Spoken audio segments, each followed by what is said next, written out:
తాకట్టులో ఉన్న బంగారాన్ని విడిపించి ఆ రోజు ఆన్లైన్ ధరకే కొంటుంది కొమ్మూరి గోల్డ్.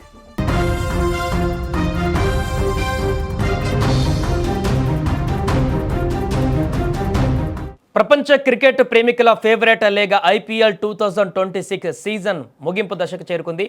2 నెలల పాటు అభిమానులను ఉర్రూతలూగించిన లీగ్లో ఫైనల్ ఫైట్కు రంగం సిద్ధం చేసుకుంది.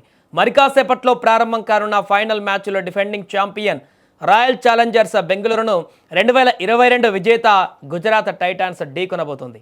టోర్నీలో అత్యుత్తమ జట్ల మధ్య ఫైనల్ జరుగుతుండడం, ఆల్రౌండ్ బలంతో సమవుజ్జీలలా కనిపిస్తున్న టీమ్స్లో ఎవరు విజేతగా నిలుస్తారో చెప్పలేని పరిస్థితి ఉండడం ఈ పోరు పైన ఆసక్తి పెంచుతుంది. అయితే ఎవరు గెలిచినా రెండవసారి ఐపీఎల్ టైటిల్ గెలిచిన జట్టుగా అవతరించబోతున్నాయి. ఇదిలా ఉంటే మరోపక్క క్వాలిఫైర్ 1లో బెంగళూరు చేతిలో ఘోరంగా ఓడిన గుజరాత్ ఫైనల్ మ్యాచ్లో ప్రతీకారం తీర్చుకునేందుకు కసితో ఉంది. ఇక ఐపీఎల్లో మిగతా జట్టుతో పోలిస్తే గుజరాత్ది అంత బలమైన బ్యాటింగ్ ఆర్డర్ ఏమీ కాదు. ముఖ్యంగా మిడిల్ ఆర్డర్ అయితే లీగ్లోనే అత్యంత బలహీనమని చెప్పవచ్చు. వాషింగ్టన్ సుందర్, నిశాంత్ సింధు, రాహుల్ తివాటియా, హోల్డర్ 4వ స్థానం నుంచి ఇది ఆ జట్టు బ్యాటింగ్ లైనప్. అయినా కూడా జీటీ అంత నిలకడగా ఆడి ఫైనల్కు వచ్చిందంటే అందుకు ప్రధాన కారణం టాప్ 3 బ్యాటర్లు మాత్రమే. కెప్టెన్ శుభం గిల్, సాయి సుదర్శన్లతో కూడిన ఓపెనింగ్ జోడీ గుజరాత్కు అతిపెద్ద బలం. క్వాలిఫైర్ 2లో బ్యాటింగ్ కాస్త కష్టంగా ఉన్న పిచ్చిపైన 215 పరుగుల భారీ లక్ష్యంగా నిలిచిన గుజరాత్ ఛేదించిందంటే అందుకు గిల్, సుదర్శన్ వేసిన తిరుగులేని పునాది కారణం. ఈ జోడీ ఏకంగా 167 పరుగుల భాగస్వామ్యం నెలకొల్పింది. గిల్ సెంచరీ కొడితే సుదర్శన్ అర్ధశతకం సాధించాడు. లీగ్ దశలో కూడా ఈ జోడీ అనేక మ్యాచ్ల్లో జట్టుకు అద్భుత ఆరంభాలు అందించింది. టోర్నీలో అత్యధిక పరుగుల వీరులలో 2-3 స్థానాలలో గిల్, సుదర్శన్ ఉన్నారు. ఇక 3వ నెంబర్లో ఆడే బట్లర్ సైతం 500 పైచిలకు పరుగులు సాధించడం వీరికి కలిసి వచ్చేటువంటి అవకాశం. ఇక బెంగళూరు గత ఏడాది ఛాంపియన్ అయినందున ఈసారి కూడా ఆధిపత్యం చెలాయిస్తూ ఫైనల్ చేరిందన్న అందుకు ప్రధాన కారణం ఒకప్పట్లా బ్యాటింగ్లో ఒకరిద్దరి మీదే ఆధారపడే పరిస్థితి లేకపోవడం.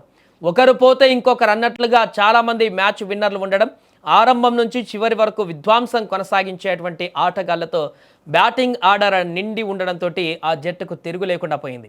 ఆ జట్టులో కాస్త ఆచితూచి ఆడేది కోహ్లీ మాత్రమే. సీజన్ ప్రథమార్థంలో ఫిల్ సాల్ట్ రూపంలో ఆ జట్టుకు విధ్వంసక ఓపెనర్ అందుబాటులో ఉన్నాడు. అతను గాయపడ్డాక ఆర్సీబీ కాస్త ఇబ్బంది పడ్డప్పటికీ ఆఖర్లో వెంకటేష్ అయ్యర్ రూపంలో దూకుడైన బ్యాటర్ కలిసి వచ్చాడు.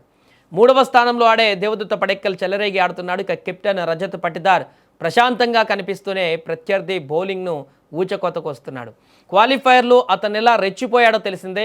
ఇంకా టిమ్ డేవిడ్, జితేష్ వర్మ, కృణాల్ పాండ్యా, షెపర్డ్ల రూపంలో ఇన్నింగ్స్కు మెరుపు ముగింపు ఇవ్వగల బ్యాటర్లు ఆర్సీబీకి ఉన్నారు. ఎక్కువ మంది హిట్టర్లు ఉండడం కూడా ఆ జట్టుకు ఎంతగానో బలం అని చెప్పొచ్చు. మరోపక్క బౌలింగ్ విషయానికి వస్తే ఈ ఐపీఎల్లో అత్యుత్తమ బౌలింగ్ దళాలు ఉన్న జట్లలో బెంగళూరు, గుజరాత్ ముందు వరుసలో ఉంటాయి. బ్యాటింగ్ ఎంత బలంగా ఉన్నా బౌలింగ్ బలహీనంగా ఉన్న ఏ జట్టు ఇప్పటిదాకా రాలేదు. బౌలింగ్ విషయంలో 2 జట్లు సమవుజ్జిలే. లేటు వయసులో అద్భుత ప్రదర్శన చేస్తున్న ఆర్సీబీ పేసర్ భువనేశ్వర్ ఈ సీజన్లో ఆశ్చర్యపరిచే నిలకడను చూపించాడు. తన స్వింగ్తో మేటి బ్యాటర్లను కంగారెత్తిస్తూ వికెట్లు తీశాడు. అతనికి తోడుగా హజిల్వుడ్ జట్టుకు ఎంతో విలువ చేకూరుస్తున్నాడు. ఇక వారికి తోడుగా రసిక్ రూపంలో మరో ఆణిముత్యం లాంటి పేసర్ ఆర్సీబీకి దొరికాడు. ఇక గుజరాత్ టైటాన్స్కు కూడా పేస్ తిరుగులేదు. టోర్నీలో నెంబర్ 1 బౌలర్గా కొనసాగుతున్న రబాడాకు తోడు మొహమ్మద్ సిరాజ్, జేసన్ హోల్డర్లతో గుజరాత్ పేస్ దళం ఎంతో బలంగా కనిపిస్తుంది. ఈ సీజన్లో అంత గొప్పగా రాణించకపోయినా రషీద్ ఖాన్ రూపంలో నాణ్యమైన స్పిన్నర్ ఆ జట్టును అందుబాటులో ఉన్నాడు. మరి అవతలి జట్టు బ్యాటర్లకు అడ్డుకట్ట వేయడంలో ఈ 2 బౌలింగ్ దళాలు ఏది ఎక్కువ విజయవంతం అవుతుందో అనేది వేచి చూడాలి.